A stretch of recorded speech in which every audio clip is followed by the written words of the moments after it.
Today our verses come from Psalm 33, verses 10 through 12. The Lord brings the counsel of the nations to nothing. He frustrates the plans of the peoples. The counsel of the Lord stands forever, the thoughts of his heart to all generations.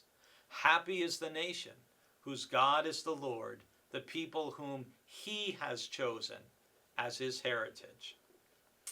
So here in Psalm 33, verses 10 to 12, following the verses about how God is the creator of the heavens and the earth and all that is in them, then the focus shifts to the nations that exist in that world that God has made. And the contrast is between the power and the might of God and those of the nations, which pales in comparison. And so verses 10 and 11 contrast the counsel of the nations and the counsel of the Lord. And we're told that the Lord brings the counsel of the nations to nothing. They're inconsequential. And that God even frustrates the plans of the people. So often, what governments or nations plan don't even remotely come into being. And from a position of faith, the psalmist says, the counsel of the Lord stands forever.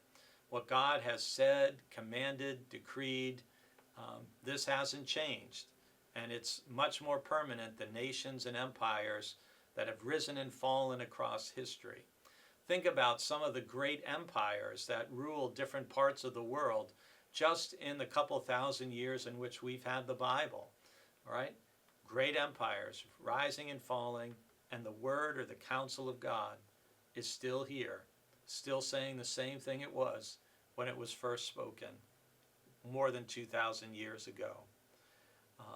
And the thoughts of God's heart, it says, extend to all generations. And so we don't want to get too caught up. We don't want to get too blown back and forth by the whims of politics or nations or global international relations.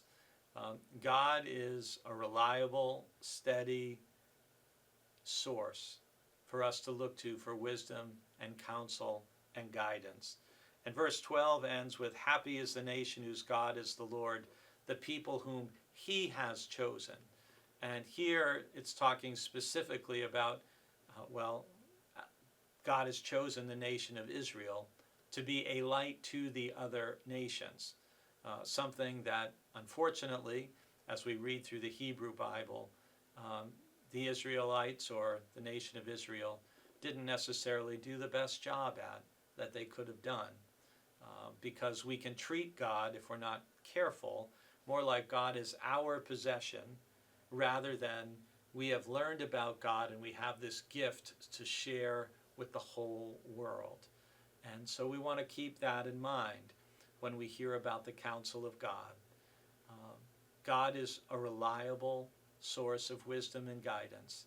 And if you need counsel, if you need direction, turning to God and asking God very openly for wisdom, as we also hear in the letter of James in the New Testament, is very fitting and appropriate. And I pray if that's something you're wrestling with today, that you can go to God and ask, and that God will answer in a way that you can hear and understand and follow.